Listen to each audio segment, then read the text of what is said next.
ಈಗ ನೀವು ಪುಟ್ಟಕ್ಕನ ಮಕ್ಕಳು ಸೀರಿಯಲ್ಲು TRP ಚೆನ್ನಾಗಿತ್ತು. ಸೊ ಅದನ್ನ ಬಿಟ್ಟು ಬಂದಿದ್ದೀರಾ. ಸೊ ಎಷ್ಟು ಸಂಭಾವನೆ ಸಿಕ್ತು ಅಂತ ಹೇಳ್ಬಿಟ್ಟು ಕಲರ್ಸ್ ಅವ್ರು ತುಂಬಾನೇ ಒಳ್ಳೆ ಬಂಡವಾಳ ಕೊಟ್ಟಿದ್ದಾರೆ ನಿಮಗೆ ಅಮೌಂಟ್ ಅಂತ ಹೇಳ್ಬಿಟ್ಟು.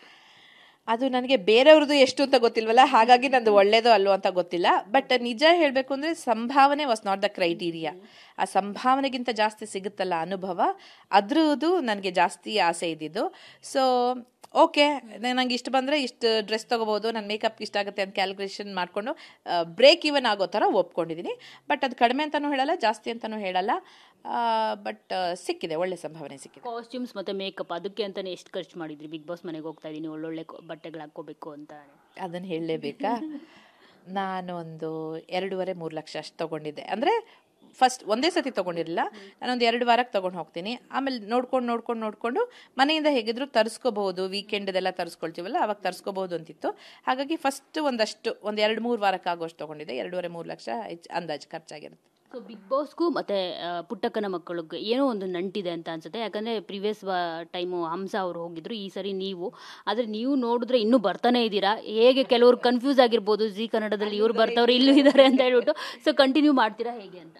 ಇಲ್ಲ, ಬಹುಶಃ ನನಗೆ ಗೊತ್ತಿಲ್ಲ. ಯಾಕಂತ ಹೇಳಿದ್ರೆ ಇಲ್ಲೊಂದು ಅಗ್ರಿಮೆಂಟ್ ಆಗಿರುತ್ತೆ, ಇವ್ರದ್ದೊಂದಷ್ಟು ಪ್ರೋಟೋಕಾಲ್ಸ್ ಇರುತ್ತೆ, ರೂಲ್ಸ್ ಆ್ಯಂಡ್ ರೆಗ್ಯುಲೇಷನ್ಸ್ ಇರುತ್ತೆ. ಮಾತಾಡ್ತೀನಿ. ನನಗೇನು ಗೊತ್ತಾ, ಕೆಲ್ಸದ ವೈಸು ಅದೆರಡು ಆಪೋಸಿಟ್ ಚಾನಲ್ಸ್ ಆಗಿರ್ಬೋದು. ಬಟ್ ನಂಗೆ ಆ ಚಾನಲ್ಲು ಚಾನ್ಸ್ ಕೊಟ್ಟಿದೆ, ಊಟ ಕೊಟ್ಟಿದೆ. ಈ ಚಾನಲ್ಲು ಇವಾಗ ಕರೆದು ಕಲರ್ಸ್ ನನ್ನ ಮೊದಲನೇ ಕಾರ್ಯಕ್ರಮ ಇದು. ಇವರು ನನ್ನ ಅಷ್ಟೇ ಚೆನ್ನಾಗಿ ನೋಡ್ಕೊಂಡಿದ್ದಾರೆ, ಅಷ್ಟೇ ಪ್ರೀತಿ ತೋರಿಸಿದ್ದಾರೆ. ಸೊ ನನಗೆ ಯಾರು ಹೆಚ್ಚು ಯಾರು ಕಡಿಮೆ ಅಂದರೆ ಇಬ್ಬರೂ ನಾನು ಹೋಲಿಕೆನೇ ಮಾಡೋಕ್ಕಾಗಲ್ಲ. ಇವರು ಬೇಕು ನನಗೆ, ಅವರು ಬೇಕು, ಅವರು ಹೆಚ್ಚು ಇವರು ಹೆಚ್ಚು. ಸೊ ಬಿಟ್ಟು ಬಂದಿರೋ ಸೀರಿಯಲ್ಗೆ ಮತ್ತೆ ಹೋಗೋಕ್ಕಾಗುತ್ತಾ ಅನ್ನೋದು ಇವ್ರನ್ನ ಕೇಳಿ ತಿಳ್ಕೊಬೇಕು.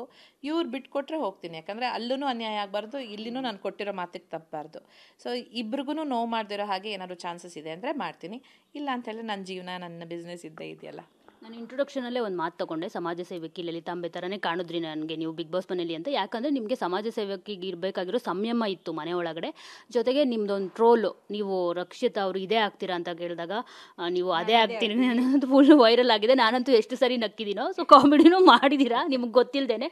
ಸೊ ಅದ್ರ ಬಗ್ಗೆ, ಟ್ರೋಲ್ಗಳ ಬಗ್ಗೆ ಹೇಳೋದಾದರೆ, ನನಗೆ ಯಾವತ್ತೂ ಟ್ರೋಲ್ಗಳಿಷ್ಟ. ಅಂದರೆ ಅದೆಷ್ಟು ಕ್ರಿಯೇಟಿವ್ ಜಾಬ್ ಅಂತ ಹೇಳಿದ್ರೆ, ಆ ಒಂದು ಕಂಟೆಂಟ್ ಟಿ ವಿನಲ್ಲಿ ಬಂದ ತಕ್ಷಣ ಅದನ್ನು ಉಪಯೋಗಿಸಿ ಒಂದು ರ್ಯಾಪ್ ಮಾಡಿದ್ದಾರೆ ಅಂತ ಹೇಳಿದ್ದಾರೆ. ನಾನು ಅದನ್ನು ಪೂರ್ತಿ ನೋಡಿಲ್ಲ, ಒಂದಿಬ್ರು ಅಷ್ಟೇ ಹಾಕಿದ್ದೆ. ಯಾಕಂದರೆ ರಾತ್ರಿ ತುಂಬ ಲೇಟ್ ಆಗಿತ್ತು. ಇದು ಬಂದಿದೆ ಅಂದರೆ ನಾನು ಆರಾಮಾಗಿ ಕೂತ್ಕೊಂಡು ನೋಡಬೇಕು, ನಂಗೆ ಅರ್ಜೆಂಟಲ್ಲಿ ನೋಡೋಕ್ಕಾಗಲ್ಲ. ನಾನು ಅದೇ ಆಗ್ತೀನಿ ಏನೋ ಬರ್ತಾ ಇದೆ. A big salute to all the trolls people. ಅಂದರೆ ಟ್ರೋಲ್ ಮಾಡಿ, ಮಜಾ ಮಾಡಿ, ನೀವು ಮಜಾ ಮಾಡಿ, ಬೇರೆಯವ್ರಿಗೂ ಮಜಾ ಮಾಡಿಸಿ. ಬಟ್ ಅಗೇನ್ ನಾವಿದೆಲ್ಲ ಮಾತಾಡ್ತಿರೋದೆ ನಮಗೇನೂ ಗೊತ್ತಿಲ್ಲದಿರೋ ಒಬ್ಬ ವ್ಯಕ್ತಿ ಬಗ್ಗೆ ವೈಯಕ್ತಿಕವಾಗಿ ಅದು ಪರಿಣಾಮ ಆಗೋ ಹಾಗೆ, ಇನ್ನೊಬ್ರಿಗೆ ಹರ್ಟ್ ಆಗೋ ಹಾಗೆ, ಅವ್ರ ಕಣ್ಣಲ್ಲಿ ನೀರು ಬರೋ ಹಾಗೆ ಗೊತ್ತಿಲ್ಲದೆ ದಯವಿಟ್ಟು ಮಾಡೋಕ್ಕೆ ಹೋಗಬೇಡಿ. ಟ್ರೋಲ್ಸ್ ಮಜ್ಜವಾಗಿರಲಿ.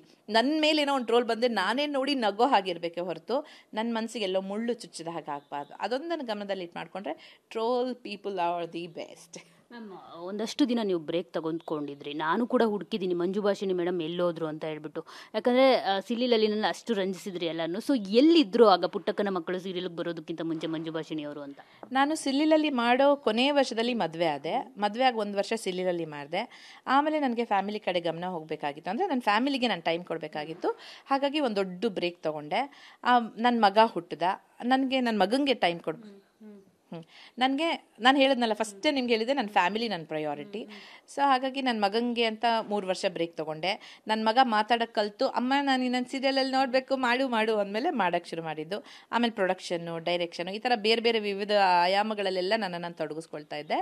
ಆಮೇಲೆ ನನಗೇನಂದರೆ ಒಂದು ಪ್ರಿವಿಲೇಜ್, ಇವಾಗ ನಮ್ಮದು ಬೇರೆ ಇದು ಇರೋದು, ಸಂಸ್ಥೆಗಳು ಇರೋದ್ರಿಂದ ನನಗೆ ಇದು ಬ್ರೆಡ್ ಆ್ಯಂಡ್ ಬಟರ್ ಅಲ್ಲ, ಇವಾಗ ಪ್ಯೂರ್ ಪ್ಯಾಷನ್. ಅಂದರೆ ಸ್ಯಾಟಿಸ್ಫ್ಯಾಕ್ಷನ್, ನಾನೇನೋ ಮಾಡ್ತಾ ಇದ್ದೀನಿ. ಆಮೇಲೆ ನಮ್ಮ ಮನೆಯಲ್ಲೂ ಅಷ್ಟೇ, ನನ್ನ ಗಂಡ ನನ್ನ ಮಗ ಇಬ್ರಿಗೂ ನಾನು ಸುಮ್ಮನೆ ಕೂತ್ರೆ ಆಗಲ್ಲ, ನಿಂಗೆ ಟ್ಯಾಲೆಂಟ್ ಇದೆ, ಯಾಕೆ ವೇಸ್ಟ್ ಮಾಡ್ತೀಯಾ, ಹೋಗು ಮಾಡು ಅಂತಾರೆ. ಸೊ ಐ ಕ್ಯಾನ್ ಚೂಸ್ ಒಳ್ಳೆ ಕ್ಯಾರೆಕ್ಟರ್ ಬಂದಾಗ. ಆ ಥರ ಹುಡುಕಾಟದಲ್ಲಿ ಇದ್ದಾಗ ಬಂದಿದ್ದು ಪುಟ್ಟಕ್ಕನ ಮಕ್ಕಳು. ಸೊ ನನಗೆ ನನ್ನ ಜೀವನದಲ್ಲಿ 3 ಬ್ರೇಕ್ ಕೊಟ್ಟಿದ್ದು. ಫಸ್ಟ್ ಮಾಯಾಮೃಗ ಒಂದು ಸೀರಿಯಲ್ಲು, ಮೆಗಾ ಸೀರಿಯಲ್ಸ್ನ ಶುರುವಾತದು. ಸೆಕೆಂಡು ಸಿಲ್ಲಿಲಲ್ಲಿ, ಈಗ ಪುಟ್ಟಕ್ಕನ ಮಕ್ಕಳು.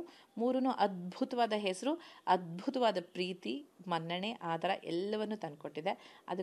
ಅದಕ್ಕೆ ನಾನು ಹೇಳೋದು, ಅವರು ಹೆಚ್ಚಲ್ಲ, ಇವರು ಹೆಚ್ಚಲ್ಲ. ಇವಾಗ ಬಿಗ್ ಬಾಸ್ ಹೊಸ ರೀತಿಯದ್ದೇ ಒಂದು ವೇದಿಕೆಯನ್ನು ಸೃಷ್ಟಿ ಮಾಡಿದೆ. ನಾನಿನ್ನು ಹೊರ ಪ್ರಪಂಚಕ್ಕೆ ಕಾಲೇ ಇಟ್ಟಿಲ್ಲ.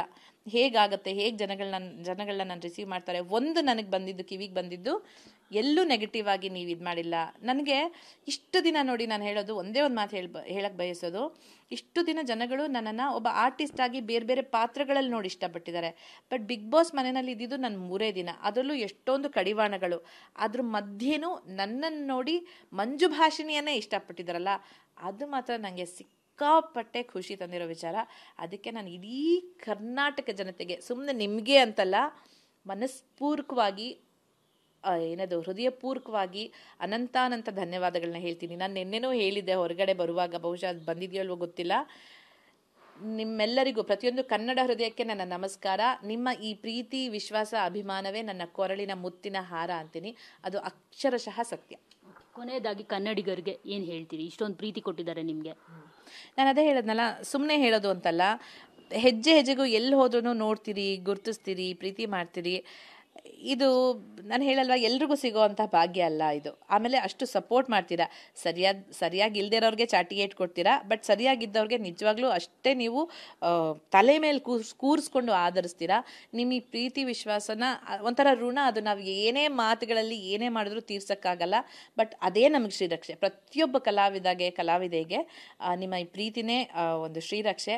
ದಯವಿಟ್ಟು ಏನೇ ತಪ್ಪು ಮಾಡಿದ್ರು ತಿದ್ದಿ, ಒಳ್ಳೆ ಮಾತುಗಳಿಂದ ತಿದ್ದಿ, ಖಂಡಿತ ತಿದ್ಕೊಳ್ಳೋ ಅಂಥ ಮನಸ್ಥಿತಿ ಇರೋಳು ನಾನು. ಆದರೆ ನಿಮ್ಮ ಈ ಪ್ರೀತಿ, ಈ ಅಭಿಮಾನ, ಈ ವಿಶ್ವಾಸ ಹೀಗೆ ಇರಲಿ ಕಡೆವರೆಗೂ. ಯಾವಾಗಲೂ ಚಿರಋಣಿಯಾಗಿರ್ತೀನಿ ಅಂತ ಅನ್ಕೊಳ್ತೀನಿ. Thank you so much ma'am. ಒಳ್ಳೇದಾಗಲಿ. ತುಂಬ ಖುಷಿ ಆಯಿತು ನಿಮ್ಮ ಜೊತೆ ಮಾತನಾಡಿ. Thank you so much. Thank you so much. So ನೋಡಿದ್ರಲ್ಲ, ಇದಿಷ್ಟು ಮಂಜು ಭಾಷಿಣಿ ಅವರ ಮಾತು. ಕ್ಯಾಮ್ರಾ ಪರ್ಸನ್ ಮಹಾದೇವ್ ಜೊತೆ ಮಂಗಳರಾಜ್ ಗೋಪಾಲ್, TV9 ಬೆಂಗಳೂರು.